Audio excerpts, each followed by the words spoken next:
लाठीचार्ज गरेको छ र त्यसरी भित्रबाट लुटपाट गरेर बाहिर निस्कँदै गरेकाहरूलाई भाटबटिङको सेक्युरिटी गार्डले लाठीले हानेको छ। बाहिरबाट ढुङ्गामुङ्गा भित्र धेरै मानिस घुसेको अनुमान गर्न सकिन्छ। यो हुनु पक्कै पनि राम्रो होइन। फ्रिज लिएर हिँड्दैछन्। ल हेर्नुहोस्, आइसक्रिमको डिप फ्रिज तानेर आन्दोलनकारीहरू अगाडि बढ्दै गएको यो दृश्य हामीले देखाएका छौँ। हामीले फ्रिजभित्र भएको आइसक्रिम खोसाखोस भइराखेको अवस्था छ। निकै नै आतंकित अवस्था छ। मान्छे धेरै बाहिर छन्। भित्र छिरेकाहरू यसरी सामान बोकेर हातमा सामान बोकेर बाहिरिँदै गरेको दृश्य हामीले देखाइरहेका छौँ। क्रेटका क्रेट फलफुल बाहिर निकालेर आन्दोलनकारीहरू फलफुल खाँदैछन्। यसले पक्कै पनि बङ्गलादेशको थलको दिएको छ, विदेशको थलको दिएको छ। स्वागतका लागि राखिएको यो घडा हेर्नुहोस्, मेन सडकमा फालिएको छ। फलफुलका क्रेटहरू बाक्साहरू यसरी फालिएको छ र प्रहरी आइपुगेको छैन। प्रोटेस्टहरू यसरी तोडफोड भइराखेको अवस्था छ। यो प्रोटेस्टको भाटबटिङ हो।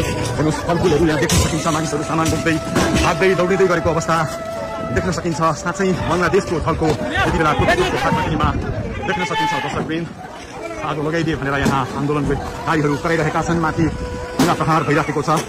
यो प्रोटेस्टको भाटबटिङको दृश्य हो। दर्शकवृन्द, सोच्दै नसोचेको अप्रिय अवस्था। प्रहरी अहिलेसम्म भाटबटिङमा आइपुग्न सकेको छैन। पार्किङमा राखेको गाडी यस्तो अवस्था छ। फलफुल जत्रतत्र सर्वत्र देख्न सकिन्छ।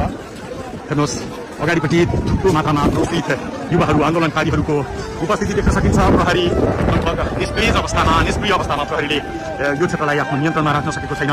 प्रहरीले नियन्त्रण गुमाएको अवस्थामा स्याउ सुन्तलाले भाटबटिङमाथि आक्रमण भइराखेको छ। अहिलेको अवस्था निकै नै गम्भीर छ, भयावह अवस्था छ। आश्चर्य लाग्यो दर्शकवृन्द, आश्चर्य लाग्दो दृश्य हामी तपाईलाई देखाइरहेका छौँ। प्रोटेस्टरको भाटबटिङमा कोही बियर बोकेर निस्किएका छन्, कोही हुस्की बोकेर निस्किएका छन्, कोही फलफुल बोकेर निस्किएका छन्। अकल्पनीय दृश्य हामी देखिरहेका छौँ। रुसलान भुड्का बोकेर हिँडिरहेका छन्, फलफुल बोकेर हिँडिरहेका छन्।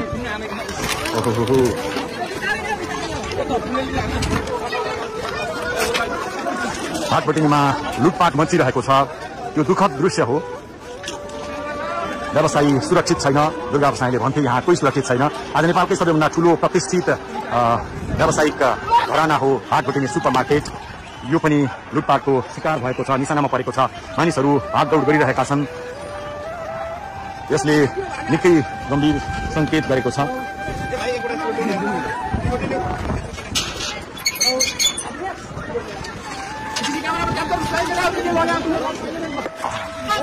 सेक्युरिटी गार्डले लाठीचार्ज गरेको छ र त्यसरी भित्रबाट लुटपाट गरेर बाहिर निस्कँदै गरेकाहरूलाई भाटबटिङको सेक्युरिटी गार्डले लाठीले हानेको छ।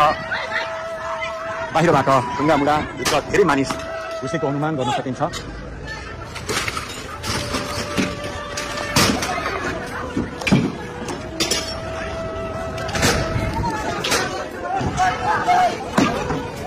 निकै नै अप्रिय अवस्था, डरलाग्दो अवस्था भाटबटिङ क्षेत्रमा देख्न सकिन्छ।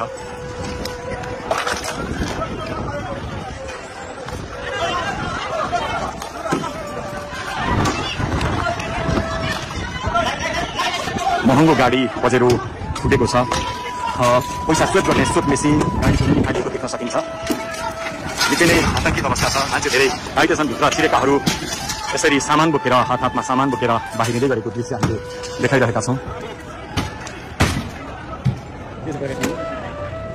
प्रोटेस्टको भाटबटिङमा यस्तो अप्रिय घटना हुन्छ कसैले अनुमान गरेका थिएनन्। आन्दोलनकारीको जत्था भाटबटिङभित्र प्रवेश गरिसके पछाडि यति बेला अप्रिय अवस्था बनेको हो।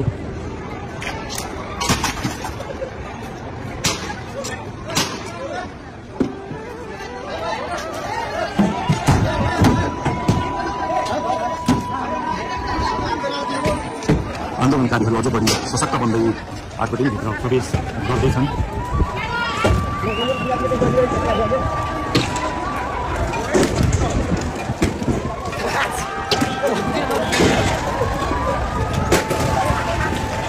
भागदौड मचिएको छ। निकै ठुलो मात्रामा मानिसहरू भित्र छिरेको अनुमान गर्न सकिन्छ। निकै ठुलो मात्रामा आन्दोलनकारीहरू भित्र छिरेको हुन सक्ने अनुमान गरिन्छ। माथिबाट भाटबटिङका कर्मचारीहरू हेर्दैछन्। यद्यपि यहाँ आन्दोलनकारीहरू पसेको धेरै समय भइसके पनि सुरक्षाकर्मी निरीह जस्तै देखिएको छ। सुरक्षाकर्मी आउन सकेको छैन।